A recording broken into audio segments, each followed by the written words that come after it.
안녕하세요. 저는 경기도에 살고 있는 40대 주부입니다. 지금은 단순히 주부라고 하기엔 사업을 하고 있으니 사업가라고 해야 할까요? 제가 이렇게 사업을 하게 된 이유는 바로 우리 도련님 때문입니다. 어쩌다 도련님과 이런 사이가 되었는지 인생의 절반 가까이 되는 이야기를 지금부터 풀어보려고 합니다. 저와 남편은 동네 친구였어요.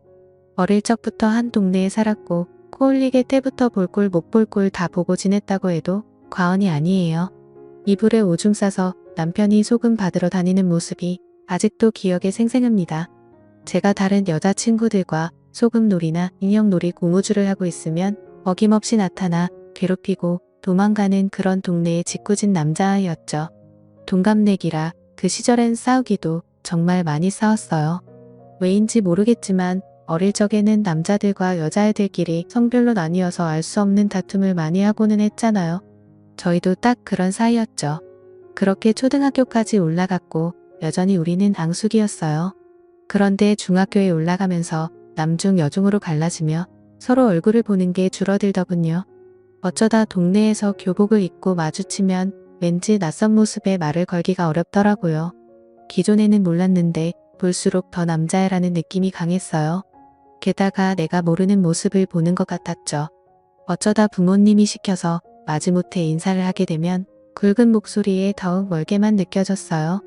어릴 때처럼 제게 짓궂게 굴지 않아서 다행이라고 생각 들었지만 본체도 안 하는 모습에 괜히 더 화가 나더라고요. 내가 무슨 전염병도 아니고 멀리서 보자마자 고개를 획 돌린 채 다른 쪽을 보며 걸어가는 모습에 어이가 없었어요. 그래서 저도 다시는 아는 척하지 않을 거라 다짐한 채 중학생 시절을 보냈습니다. 고등학생이 되자 더욱 얼굴을 볼 수 없었어요. 저는 인문계에 진학을 했고 그 애는 공고에 다니고 있었죠. 집안 형편 때문에 어쩔 수 없이 공고를 가게 되었고 3학년이 되면 취업계를 내고 취직을 할 거라는 이야기를 들었습니다. 바로 그의 남동생에게 말이죠. 뚱한 형과 달리 동생은 어찌나 살가운지 마치 여동생 같은 기분도 들었어요. 외동으로 자랐기 때문에 동생 있는 아이들이 정말 부러웠거든요. 내게도 남동생이 있으면 이런 기분이지 않을까 싶었습니다. 어른이 되고 나니 4살 터울은 별 차이도 안 난다 여겨지지만 어릴 때에는 하늘과 땅 같은 느낌이었어요. 고등학생인 저에게 그 당시 초등학생인 남자애는 한없이 작고 귀엽게 느껴졌거든요. 비록 키는 멀대 같아서 저를 금세 따라잡았지만 애기 같은 얼굴은 변함없었습니다. 그래서 전 그의 남동생을 마치 제 남동생처럼 챙기곤 했어요. 길 가다 보이면 문방구에 들러서 간식도 사주었죠. 그런 저를 무척이나 잘 따랐어요. 학교에서 내준 숙제가 잘 풀리지 않는다며 쪼르르 들고 와서 저에게 묻곤 했어요. 당시 남자애는 어머니는 누나 귀찮게 하지 말라고 말렸지만 제가 괜찮다며 반겼습니다. 우리 어머니도 제가 동생을 갖고 싶다 노래를 불렀던 것을 잘 알았기에 내버려 두었죠. 남자애를 돌보며 동생 이야기가 쏙 들어갔기 때문인 것 같습니다. 어찌되었든 저는 고등학교를 졸업하고 대학교를 서울로 가게 되었어요. 그 당시 중학생이었던 그 남동생이 어찌나 울던지 자기도 곧 따라갈 테니 기다리라고 하더군요. 그와 더불어 자기네 형도 서울 근처에 있는 공장에 나가게 되었다고 해서 내심 기대도 되었어요. 잘하면 마주치지 않을까 생각했지만 그건 제 오산이었어요. 생각보다 서울은 정말 큰 도시였고 근교라고 해도 당시 버스를 타고 서너 시간은 좋게 가야 하는 곳이기에 마주칠 리가 없었죠. 저는 그렇게 그 둘을 까맣게 잊고 대학 생활에 매진했습니다. 그러던 어느 날 대학교 4학년 졸업반이 되어서 캠퍼스를 거닐고 있을 때 멀리서 한 남학생이 저를 보고 손을 흔들며 달려오는 것이었어요. 처음엔 전혀 알아볼 수 없었는데 가까이서 보니 고향에서 날 따르던 바로 그 남동생이었습니다. 어느새 훌쩍 자라서 저보다 곱절은 큰 것 같은 그 애를 보니 세월이 실감되더군요. 저를 따라서 이 학교로 진학했다는 말에 왠지 누나로서 기분이 뿌듯했어요. 비록 전공은 달랐지만 반년간 곧잘 만나며 점심도 먹고 학교 앞에서 술도 한잔하곤 했습니다. 그 당시 의상 디자인 학과에는 남학생이 정말 드물어서 눈에 확 띄더라고요. 옷도 잘 입고 키도 커서 같이 학교 앞을 걸을 때면 여자애들이 힐끗대며 그 아이를 보는 게 느껴졌어요. 아이고 우리 동네 코올리게 꼬맹이가 어느새 훌쩍 커서 여자들이 흘끗거리네. 인기 많아서 좋겠어. 여자친구 만들면 꼭 누나한테 이야기해줘야 한다. 맛있는 거 사줄게. 맨날 자기를 어린애 취급한다며 투덜대는데 아무리 키가 커도 저에게는 늘 귀여운 남동생으로 보였습니다. 같이 밥을 먹다 보면 틈틈이 자신의 형 소식을 저에게 전하더군요. 안 듣고 있는 척했지만 어릴 적 그 남자애가 어떻게 자랐을지 무척 궁금했어요. 서울에서 자신과 같이 자취를 한다는 말에 괜히 가슴이 두근거렸습니다. 그전까진 분명 근교에서 일한다고 했는데 어느새 서울에 있었구나 싶었어요. 남자 둘이 자취를 한다니 분명 엉망으로 하고 살 것 같은 그림이 그려져서 슬그머니 웃음이 났습니다. 그렇게 지내던 중 군대를 가야 한다는 남동생은 가기 전에 술자리를 갖자고 하더군요. 군대에 가기 싫었는지 술을 많이 마시는 모습에 안쓰러운 마음이 들었어요. 결국 술이 떡이 되어서 집에 안 들어간다고 떼를 부리는데 도무지 감당이 되지 않았어요. 조금 쉬고 가면 괜찮을 거라고 성화를 부려서 숙박업소에 데려다 놓았어요. 남동생을 이불 위에 던져놓고 핸드폰을 뒤져보았죠. 다행히 비밀번호가 걸려있지 않았고 저는 거기서 형의 전화번호를 찾아 전화를 걸었습니다. 신호가 가는 내내 괜히 긴장이 되더군요. 낮은 목소리로 여보세요? 라고 대답하는 남자의 목소리를 듣자마자 가슴이 콩콩 뛰기 시작했습니다. 나 은숙인데 이렇게 말하면 알까? 예전 같은 동네에 살던. 혹시나 내 이름을 기억하지 못할까봐 이것저것 설명을 하려던 찰나 알고 있었다며 나지막한 그의 웃음소리를 들으니 괜히 얼굴이 빨개졌습니다. 너무 동생이 취해서 방에 눕혀놓았다고 이곳 주소를 알려주었어요. 신세 끼쳐서 미안하다며 지금 데리러 오겠다는 말에 깜짝 놀랐습니다. 그가 오는 동안 괜히 화장실에서 얼굴을 매만지고 화장을 고쳤어요. 몇 년 만에 제대로 얼굴을 마주하는 것인데 왜 이리 긴장이 되던지요. 얼마 지나지 않아 도착한 그는 제가 상상하고 있던 옛날 얼굴보다 훨씬 남자답고 멋있어진 것 같았어요. 동생은 곤히 잠든 것 같으니 나가서 자신이 술 한 잔 더 사도 되겠냐고 하더군요. 폐를 끼쳐서 미안하다고 이야기를 하는 그를 보자마자 고생이 싹 사라지는 것 같았습니다. 그렇게 우리는 다시 예전처럼 이야기를 나누게 되었습니다. 예전엔 단순히 경쟁 상대 같은 느낌이었다면 지금은 좀 더 성숙한 어른으로서 친구 사이라고 할 수 있는 것 같았죠. 솔직히 남녀 사이에 친구가 어디 있겠어요? 당시에는 친구라고 생각하며 만났지만 마음속 깊은 곳에는 두근대고 설레는 기분이 가득했어요. 그렇게 우리는 점차 가까워져 갔고 남동생이 군대에 있는 사이 연인으로 발전했습니다. 반도체 공장을 다니는 그와 저는 주말마다 특근하는 대로 데이트를 했어요. 2년간 그와 연애 끝에 우리는 결혼을 약속했어요. 양가 부모님에게 허락을 받으러 갔는데 두 분 모두 진심으로 기뻐해 주셨어요. 안 그래도 어릴 적부터 유달리 티격태격하는 모습에 왠지 연인이 될 것 같았다고 이야기하시더군요. 결혼을 하게 되었다는 소식에 가족 중에서 제일 크게 놀란 사람은 바로 남동생이었어요. 이제는 도련님이라 불러야겠네. 라면서 웃으며 인사하는데 갑자기 눈물을 뚝뚝 흘리더군요. 저와 남편은 무척 당황했어요. 왜 우는 거냐고 이해가 가지 않아서 모르니 한참 말을 안 하다가 너무 기뻐서 그런다고 말하더라고요. 아, 뭐냐고 깜짝 놀랐다며 우리는 고맙다고 인사를 했어요. 그렇게 결혼식은 차질 없이 잘 준비되었습니다. 결혼식은 제 생애에서 가장 행복한 날 중에 하나라고 손꼽을 수 있었어요. 결혼식에 맞춰서 휴가를 나온 도련님은 우리를 진심으로 축하해 주었죠. 그 뒤로도 알콩달콩 잘 살던 우리는 하루라도 빨리 아이를 갖고 싶었지만 남들은 다 빨리 찾아온다는데 왜 아직도 삼신할매가 우리에겐 오지 않을까 염려가 되었어요. 조금 더 기다려보다가 안 되면 병원에라도 한번 가보자고 이야기를 나눴답니다. 그 사이에 우리는 여전히 행복했기에 좀 더 신혼을 만끽하기로 결정내었어요. 그러던 중 어느 날 남편이 퇴근 후에 유난히 어지럼증을 많이 호소하더라고요. 요즘 야근과 특근이 잦아서 몸이 고된 것 같다고 말하는 신랑의 얼굴이 유달리 헬스케 보였어요. 자주 코피를 흘리던데 내가 조금 더 먹는 것도 부실하지 않게 든든히 챙겨줄 걸 하면서 후회가 되었습니다. 다음 날 출근하는 남편의 얼굴은 더욱 안 좋아 보였어요.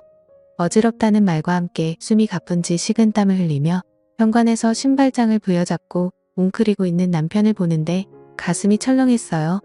새하얀 와이셔츠가 남편의 코피로 굵게 물드는 것을 보는데 세상이 무너지는 기분이었죠. 이대로는 안 되겠다 싶어서 남편의 회사에 전화를 해서 오늘 급히 병원에 가느라 출근을 하지 못한다고 이야기한 뒤 병원으로 향했습니다.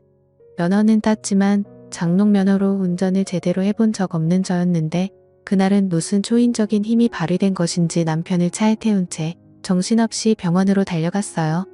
응급실에 도착했는데 사람은 왜 이리 많은지 난생 처음 와본 곳에 정신이 없었어요. 우리 남편 좀 살려달라고 붙잡고 울며 사정을 했습니다. 차례를 기다리는 데에도 손이 벌벌 떨려왔어요. 어느새 남편은 조금 나아졌는지 울지 말라고 제 옆에서 저를 위로했죠. 가만히 보니 남편의 모습이 예전과 좀 다른데 왜 진작 못 알아보았나? 내 자신이 원망스러웠어요.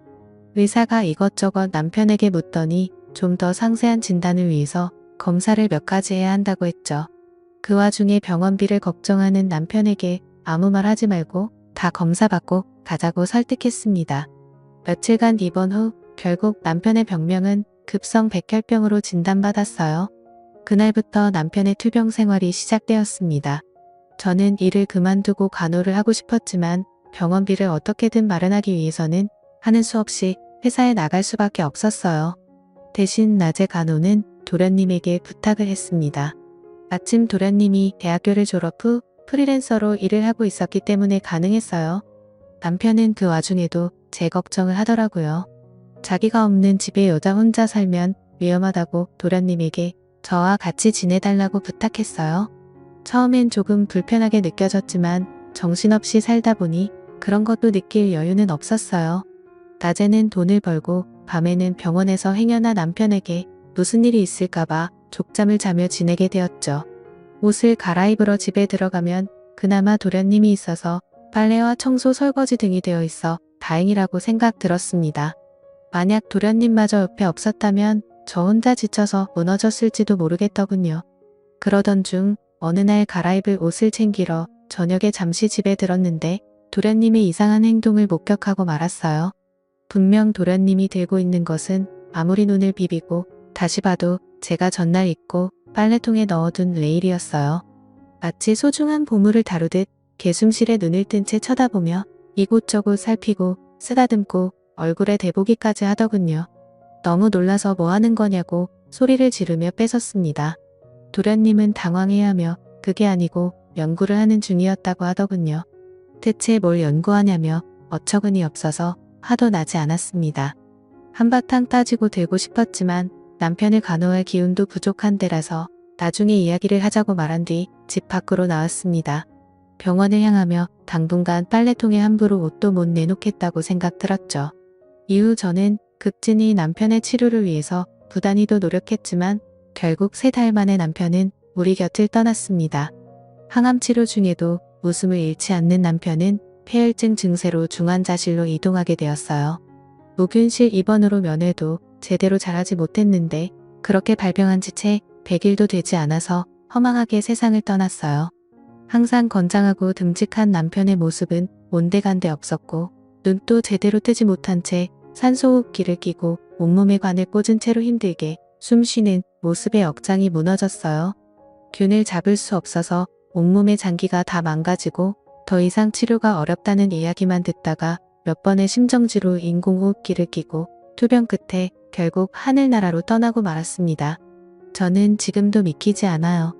분명 큰 병원이라 해서 수소문해서 입원을 했거든요.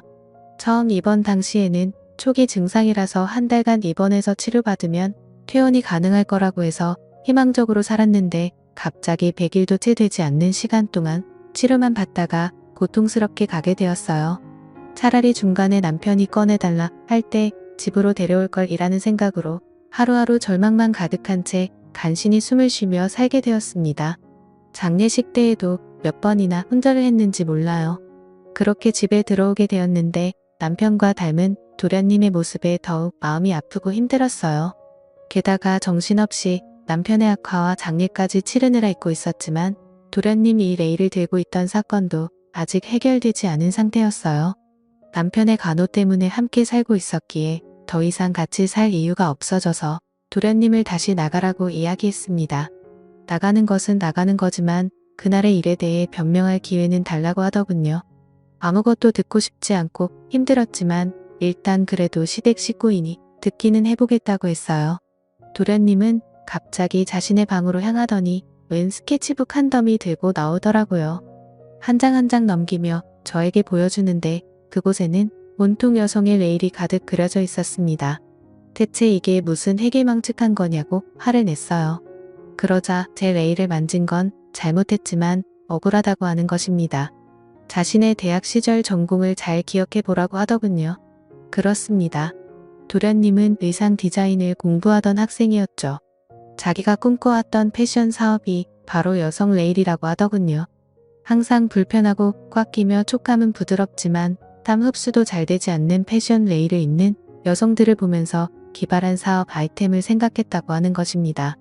말은 그럴싸했지만 그게 결코 제 레일을 빨래통에서 꺼내 든 것을 정당화할 수는 없잖아요.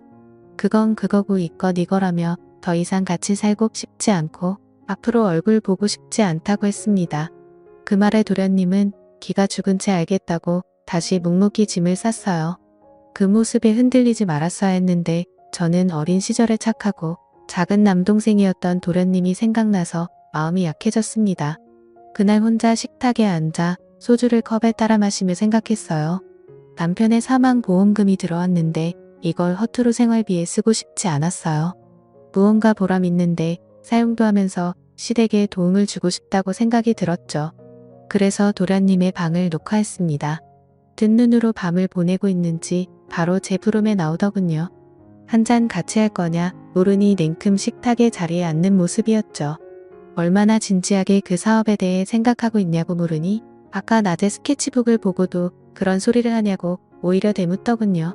가만히 다시 스케치북을 들여다보니 그간 많은 연구와 노력을 한 흔적이 보였습니다. 그래서 저는 제 의견을 이야기했어요. 남편의 사망보험금으로 도련님 사업에 투자를 해보겠다고 말이죠. 대신 조건이 있었어요. 사업이 성공하게 되면 남편의 이름으로 백혈병 아이들을 돕는 재단을 설립하기로 말이죠. 도련님은 동의를 했고 우리는 그렇게 여성 내의 사업을 시작했습니다. 처음엔 말도 많고 탈도 많았습니다. 도련님 이거 디자인이 너무 큰 거 아니에요? 아무리 편하게 만든다고 해도 이렇게 헐렁거리면 기 불편해요. 저는 본격적인 디자인을 하면서 시작할 여성이 필요하니 그걸 제가 도와주겠다고 했어요. 그래서 도련님이 만든 네일을 입고 하나하나 평가를 할 수밖에 없었죠. 처음에는 혼자 방에서 몰래 입고 감상평만 이야기했는데 커뮤니케이션의 문제도 있고 답답하더라고요. 도련님은 머뭇거리더니 아무래도 입고 보여주고 직접 말하는 게 서로 즉각적으로 이야기하기 편할 것 같다고 하더군요. 도련님 앞에서 레일만 입고 보여주는 게 무척 망설여졌지만 내 스스로 나는 모델이다 라고 생각한 돼 하게 되었어요. 형수님 확실히 말씀하신 부분이 뭔지 알겠어요. 그 부분 수정할게요. 그런데 이번 옷감 촉감이 무척 좋지 않나요? 통기성도 좋은데 엄청 부드러워요. 라며 순간 레일을 입고 있는 저를 터치하는데 제 몸이 짜르르한 기분이 들었죠. 아무래도 남편이 하늘나라로 간 후 남자의 손길이 너무 오래되어서 그런 것 같았어요. 황급히 다 보았으면 다시 갈아입겠다고 방으로 들어왔는데 두근대는 마음이 쉽사리 진정되지 않았어요. 그 뒤로도 레일을 입고 테스트를 하는데 도련님의 눈길이 구석구석 닿다 보니 너무 기분이 이상하고 진정되지 않더라고요. 숨이 조금씩 가빠오는데 그런 제 상태를 눈치챌까봐 긴장되고 조마조마해서 더욱 온몸의 감각이 집중되었죠. 하루는 입었던 레일을 다시 돌려주려는데 그냥 줄 상태가 아니라 손빨래를 해야 했어요. 화장실에서 몰래 손빨래를 한 뒤 나오는데 거실 소파에 앉아서 저를 쳐다보고 있는 도련님과 마주쳤죠. 아이고 깜짝이야. 거기서 뭐해요 도련님. 저를 빤히 보더니 도련님은 성큼성큼 다가와서 말했습니다. 형수님 아니 이젠 그냥 예전처럼 누나라고 부를게. 형보다 내가 먼저 더 누나를 좋아했는데 어쩌다 이렇게 된 건지 모르겠어. 내가 군대를 간 사이 형이 누나를 택해서 얼마나 힘들고 슬펐는지 몰라. 초등학생 때부터 누나는 내 첫사랑이었는데 누나 이제 마지막 사랑이 되어줄 수 없어? 형 때문에 힘든 거, 괴로운 거 다 알아. 이젠 내가 보듬어 줄게. 나도 형을 잃어서 누나 힘든 거 누구보다 잘 이해하고 아껴줄 수 있어. 우리 서로 같이 상처를 극복해 나가자. 당장 날 사랑해달라고는 하지 않을게. 누나도 받아들일 시간이 필요하니까. 그래도 가타부타 거절하고 날 밀어내지 말고 한 번만 고려해보고 천천히 생각해주면 안 될까? 그게 얼마가 되어도 기다릴 수 있어. 나 밖에서는 진짜 인기도 많고 괜찮은 남자인데 누나 앞에서 왜 이렇게 절절매는지 모르겠다. 도련님의 고백에 저는 그대로 멈춰버릴 수밖에 없었어요. 어렴풋이 옛날부터 눈치는 챘다만 정말일 줄이야. 너무도 애원해서 저도 차마 밀어낼 수 없고 고려해보겠다고 했어요. 안 그래도 사업을 이어나가야 하는데 칼같이 거절하고 안 볼 순 없으니까요. 그렇게 생각해보겠다고 한 지도 벌써 4년이 넘었습니다. 결국 우리 사업은 대박까진 아니지만 중박이 났어요. 편한 느낌의 여성용 사각 트렁크를 개발해서 온라인 쪽에서 제법 팔리고 있었거든요. 첫 매출이 흑자로 돌아간 날 조촐하게 파티를 열게 되었습니다. 이제부터 백혈병 아이들을 도울 수 있다고 기뻐하며 한잔하는데 다시 한번 저에게 고백을 하더라고요. 충분히 생각할 시간을 주었는데 어떠냐고 말이죠. 일단 빠른 시일 내에 대답해주겠다고 했는데 어떻게 해야 할지 모르겠습니다. 정말 솔직하게 말하자면 시동생이 남자로 보이고 있어요. 그런데 하늘에 있는 남편에게 너무 미안하고 시부모님 볼 면목도 없어서 어떻게 해야 할지 모르겠습니다. 그래도 사업을 접고 사업만 같이 해야 하는 게 맞겠죠.